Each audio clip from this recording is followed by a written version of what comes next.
Good morning family of God. एक बार फिर से आपका स्वागत है आज के इस मॉर्निंग डिवोशन में। आज का वचन पाया जाता है यहोशू उसका 6 अध्याय के 20 पद।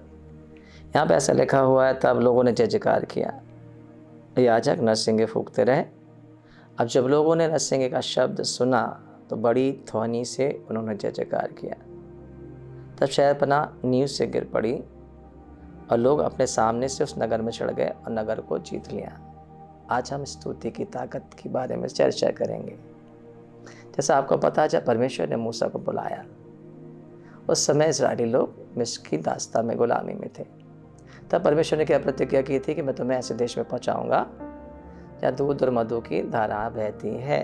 और अपनी प्रतिज्ञा को पूरा करने के लिए परमेश्वर ने लाल समुद्र को 2 भाग किया, सारे शत्रुओं को हरा दिया, जंगल मन की अगुवाई की, ऊपर से मन्ना गिराया, उन्हें संभाल के रखा, उनके हाथ पैर के कपड़े खराब नहीं हुए, जूते पुराने नहीं हुए, फटने नहीं पाए। इतने बड़े बड़े काम देखने के बाद भी लिखा हुआ वो जनरेशन जो विश्वास नहीं करती थी वहाँ नहीं पहुँच पाई।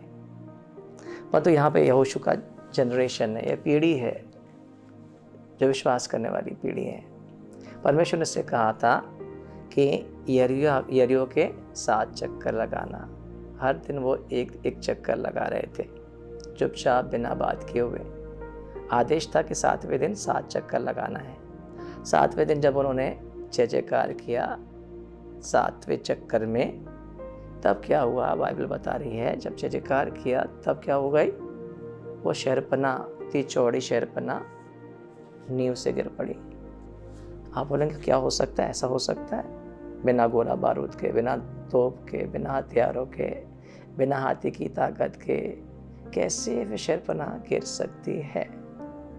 आप इसलिए कह रहे हैं क्योंकि आपको प्रेस की, स्तुति की ताकत के बारे में शायद नहीं पता है।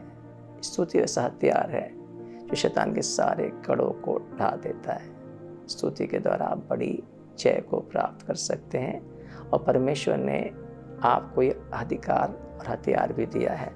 जब भी आप प्रशंसा स्तुति करते हैं आप देखेंगे परमेश्वर की सामर्थ का वहाँ प्रकटीकरण हुआ। तो यहाँ हम एक बात देखते हैं, ये लोग जय पाने के पहले जय जयकार कर रहे थे। हमेशा हम देखते हैं कि लोग जब छुटकारा मिल गया है, चंगाई मिल गई है, शत्रु हार गया है, हमें सफलता मिल गई है, हमारी प्रार्थना का उत्तर आ गया है, हमको जय प्राप्त हो गई है, सेना हार गई है, दूसरे की विरोधी सेना हार चुकी है, तब जय किया जाता है। जब समुद्र को 2 भाग किया गया, फिर उनकी सेना समुद्र में डूब गई, तब इस्राएलियों ने जय जयकार किया। जब गोलियत को दाऊद ने हरा दिया, और जब तक गोलियत इस्राएलियों को ललकार रहा है, वो डर के मारे बैठे हुए, कोई जय जयकार नहीं कर रहा था। पर जब दाऊद ने गोलियत को हरा दिया तब लोग जय जयकार कर रहे थे।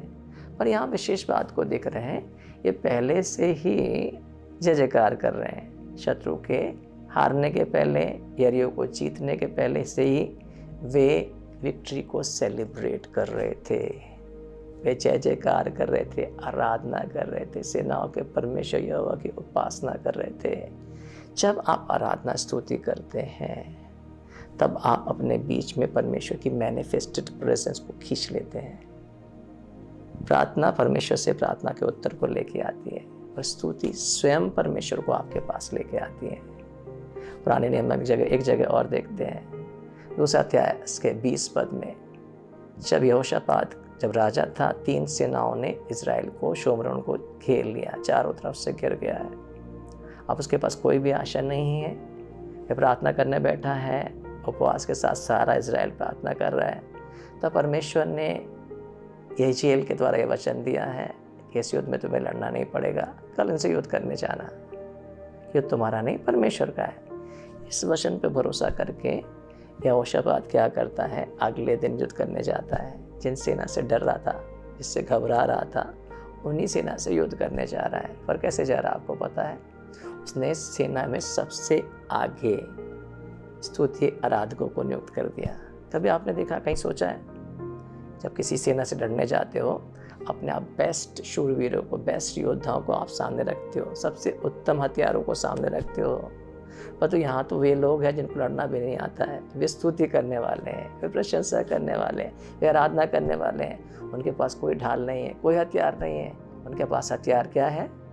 उनका सितार, उनकी वीणा, उनका ढोलक, उनके नरसिंगे, ये लेके सामने जा रहे हैं। और बाइबल ये बता रही है, जब वे आराधना कर रहे थे तब परमेश्वर ने क्या, मेरे साथ पढ़ेंगे, आप पढ़ सकते हैं 20वें अध्याय की 22 पद में, जिस समय वे गाकर स्तुति करने लगे उस समय यहोवा ने अम्मोनियों, मोआबियों और सेईर के पहाड़ी देश के लोगों पर जो यहूदा के विरुद्ध आ रहे थे घातकों को बैठा दिया और वे मारे गए।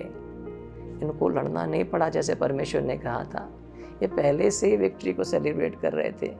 सदूतों ने आके इनके बिहाफ में लड़ाई की और तीनों सेना को कंप्लीटली ख़त्म कर दिया गया। और बाइबल बताती है 25वें पद में, तो यहोशापात और उसकी प्रजा लूट लेने गए और इतनी संपत्ति और गहने मिले जिनको वो 3 दिन तक बटोरते रहे। 3 दिन तक वे संपत्ति को बटोर रहे हैं इनकी 3 राजाओं की सेना से। क्यों? क्योंकि उन्होंने अपने परमेश्वर के वचन पर भरोसा किया, उसकी सामर्थ पर भरोसा किया। डर के मारे बैठ नहीं गए, हताशा में रह के कुड़कुड़ाने नहीं लगे कि हमारा शत्रु इतना ज़्यादा महान है, अब कोई कुछ नहीं कर सकता। परंतु वे परमेश्वर की प्रशंसा करने लगे और परमेश्वर ने उनके लिए युद्ध लड़ा, उनके लिए जीता भी। आपको पता है आपके पास ऐसा हथियार है जिसके सामने शैतान की कोई युक्ति काम नहीं कर सकती। जब आप देखते हैं पौलुस और सीलास प्रेरितों की किताब में बंदी गृह में बंदी थे, जब उनको सुसमाचार प्रचार के लिए बंदी गृह में डाल दिया गया, वे आराधना कर रहे हैं, स्तुति कर रहे हैं। रात, आधी रात के समय पे भूकंप आता है। भूकंप आने से क्या होगा? जीव की नींव फिर से हिल जाती है। जैसे यरीहो की दीवार शरपना गिर गई है, जेल की नींव गिर गई और वहाँ पे क्या हुआ? सारे कैदियों के, पौलुस सीलास के नहीं, सारे कैदियों के बंधन खुल गए, सबको छुटकारा मिल गया। प्रेस हर एक बंधनों को तोड़ने का हथियार है। यदि किसी भी तरह के आप बंधन में हैं, किसी तरह की गुलामी में हैं, कर्जे में हैं, आपको लग रहा है जिससे आप उबर नहीं पा रहे हैं, शैतान ने आपको एक बंदी गृह में बंद करके रख लिया, यू आर इन बॉन्डेज। स्तुति वह हथियार है जो हर एक प्रकार के बंधन को तोड़ सकता है, ना केवल आपके जीवन के, आपके बच्चों के जीवन के लिए, आपकी कलीसिया के लिए। किसी भी जगह पर जब आप स्तुति को हथियार के रूप में इस्तेमाल करते हैं, शत्रु वहाँ टिक नहीं सकेगा। और परमेश्वर ने कहा है आपके हथियार परमेश्वर के द्वारा सामर्थी हैं। जब भी आप प्रशंसा करते हैं तब आप कुड़कुड़ा नहीं सकते। या तो आप परमेश्वर की स्तुति करेंगे या फिर कुड़कुड़ाएंगे, या तो आप परमेश्वर की स्तुति करेंगे या विश्वास करेंगे, या तो आप परमेश्वर की स्तुति करेंगे या तो आप डर की बातें कहेंगे, या तो आप परमेश्वर की स्तुति करेंगे और परमेश्वर की जब स्तुति कर रहे हैं तो आप विजय को अपेक्षा करेंगे, हार की अपेक्षा नहीं करेंगे। सो वास्तव में स्तुति क्या है? एक्शन ऑफ फेथ, विश्वास का वो कदम है। और जब आप विश्वास का कदम उठाते हैं, आप डरते नहीं हैं, आप घबराते नहीं हैं, परमेश्वर आपके विश्वास के अनुसार आपके लिए काम करेगा, क्योंकि जो वचन उसने कहा है वो पूरा होकर ही रहेगा। उसने आपको जयवंत से बढ़कर बनाया है। आप हारने के लिए नहीं, आप पहले से जीत चुके हैं, कि जो आपके अंदर है वो जयवंत यीशु मसीह है, वो यहूदा का सिंह है। उसने कभी युद्ध नहीं हारा। इसलिए हमेशा अपने जीवन में स्तुति को हथियार के समान पहने रहें। कभी भी शोक को, दुख को, हताशा को, निराशा को अपने जीवन में काम ना करने का मौका दें। परंतु किसी भी स्थिति में, किसी भी बीमारी में, परिस्थिति में आप परमेश्वर की आराधना करें, परमेश्वर के वचनों पर भरोसा करें। चाहे कैसी भी नींव क्यों ना हो, कैसे भी बंधन क्यों ना हो, कैसा भी शत्रु क्यों ना हो, वो आपके सामने टिक नहीं सकेगा। God bless you.